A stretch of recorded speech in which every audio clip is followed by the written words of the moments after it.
Hello, welcome to Quickfire English and Zero Preparation Activities for ESL teachers, where we discuss activities that will engage your students but take no time at all to prepare.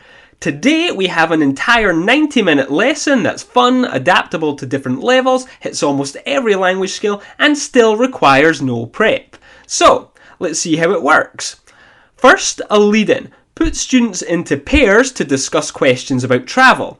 These can be whatever you like, but you should end on which English-speaking city would you most like to visit, because we're going to use that later. So, the students chat and afterwards you discuss a few of their answers with them. Stage 2. Split the class into groups. Let's say I've got 16 students, I'm going to make 4 groups of 4. Next, I tell the students to grab their smartphone, laptop or tablet and head to tripadvisor.co.uk. I say .co.uk because if you go to tripadvisor.com, it might open in the language of the country you're in, whereas on the UK page, it generally opens in English and saves everyone changing the settings. Okay, while the students set up, you write the instructions on the board. Each group is going to pick a city and plan a class trip using TripAdvisor. They choose a hotel to stay in, and for each day of the trip, they need 1. Something to visit during the day, 2. A restaurant to eat at in the evening, and 3. Something to do for evening entertainment. Once they've prepared their proposals, groups present to each other and the class votes for the trip they think is best. That's the overall idea, but let's look at the nuts and bolts. Stage 3.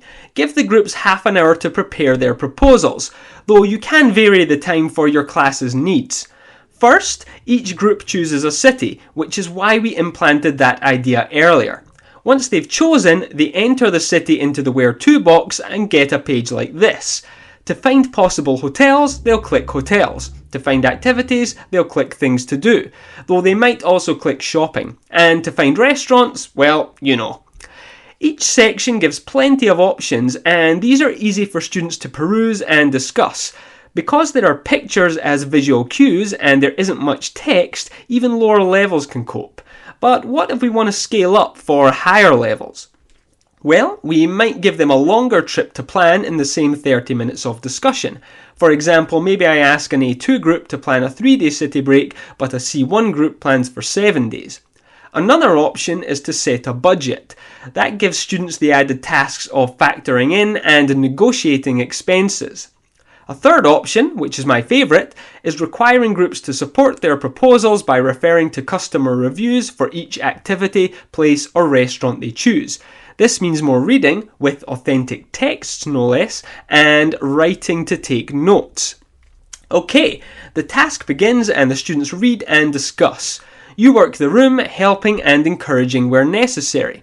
You should also write down any mistakes you hear because you're going to correct them later. Stage 4. Preparation time runs out and the groups present their proposals. Now, you could do this group by group, maybe making each group present at the front of the class.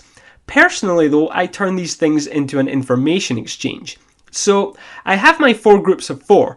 I'll give everyone in each group a number from 1 to 4. Then I'll say, okay, new groups. Everyone find the others who have the same number as you. If you're number 1, find the other number 1s. If you're 2, find the other 2s, and so on. Then we have 4 new groups, and every member of each group presents a different city break.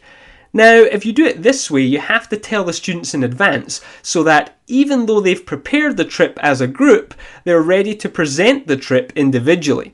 And I find this improves things markedly, since it means nobody gets lazy during the preparation stage.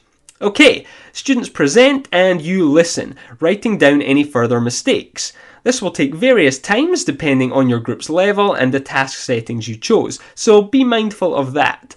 Once everyone has made their case, put it to a vote. Then we get a result and congratulate the winners. Stage 5. Correct the mistakes. My preferred MO is to divide mistakes into 3 columns on the board. Words I heard them pronounce incorrectly, vocabulary I heard them mix up, and grammar mistakes I heard them make. I write everything, then say, okay, discuss in your groups. 1. How should the words in the pronunciation column be pronounced? 2. What are the differences between the words in the vocabulary column? And 3. What are the mistakes in the grammar column? If I give students this time to discuss, they're just far more confident and likely to volunteer when I ask them for corrections. Okay, we make the corrections and now we've done an entire lesson with zero prep. One that hits almost every language skill and gives students authentic experience in using English to find out about a place they're interested in. Now, if you got something out of this video, please hit the like button, and if you think the content might help someone else, go ahead and share it. And if you want more videos like this, be sure to hit subscribe and the bell for notifications. Finally, if you want to contact me, feel free to do so. Okay, we are out. Cheers for watching, and I'll see you in the next video.